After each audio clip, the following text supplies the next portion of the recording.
माता है, हम पृथ्वी की संतान हैं। एक स्थान पर यह भी लिखा है कि हे पवित्र करने वाली भूमि, हम कोई ऐसा काम न करें जिससे तेरे हृदय को आघात पहुंचे। अथर्ववेद। इस कथन में हृदय को आघात पहुंचाने का अर्थ क्या है तथा अथर्ववेद में भूमि को माता क्यों कहा गया है और हमें पृथ्वी का संतान क्यों कहा गया है? शायद मनुष्य प्रकृति का आराधक था। प्रकृति के अनुपम सौंदर्य का उसने सुख लिया।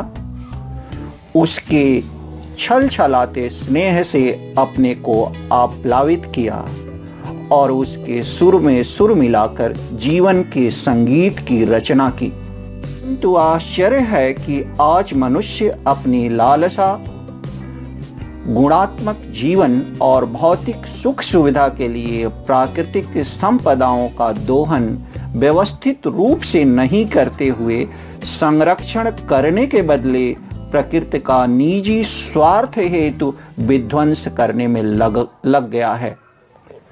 आज विनाश की जो पटकथा लिखी जा रही है, उसके पीछे लालच, लूट खसोट और लिप्सा की दृष्टि उत्तरदायी है। आज गुमराह इंसान प्रकृति के पांचों तत्वों से छेड़खानी कर रहा है।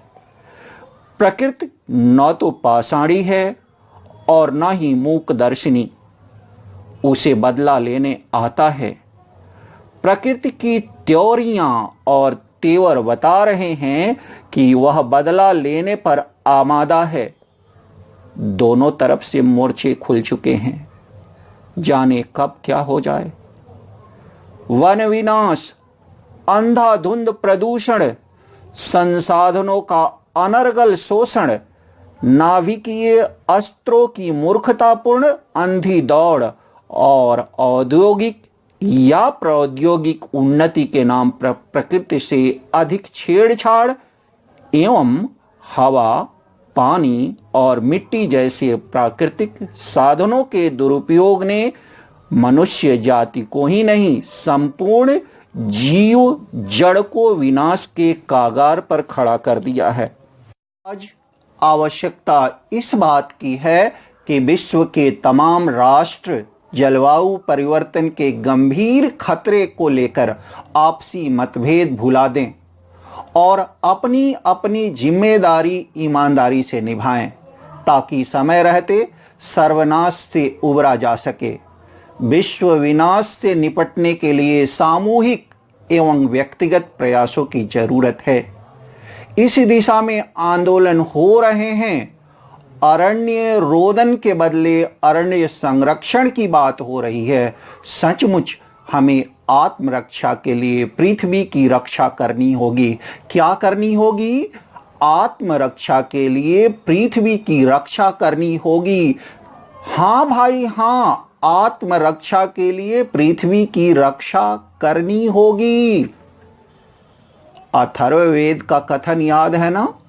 भूमि माता है और हम उसकी संतान हैं। इस कथन को चरितार्थ करना होगा, अन्यथा क्या होगा यह बताने की आवश्यकता नहीं है। क्या बताने की आवश्यकता नहीं है? सर्वनाश को बचाने वाला कोई नहीं बचेगा। समय रहते संभल गए तो सब कुछ ठीक हो जाएगा। याद है ना वो कहावत, अब पछताए होत क्या जब चिड़िया चुग गई खेत? कौन सी कहावत?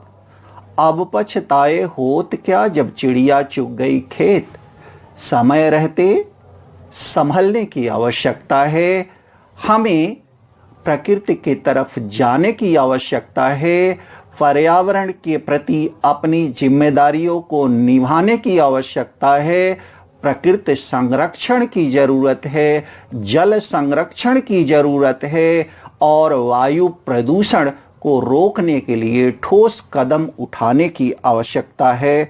नमस्कार। वीडियो पसंद आया हो तो लाइक करें, अपने मित्रों को शेयर करें तथा कमेंट बॉक्स में अपना सुझाव लिखें ताकि वीडियो के क्वालिटी में और सुधार किया जा सके। चैनल पर यदि आप नए हो तो चैनल को सब्सक्राइब कर बेल आइकन प्रेस करना न भूलें ताकि हम आपको प्रॉम्प्टली वीडियो सबसे पहले पहुंचा सकें। नमस्कार।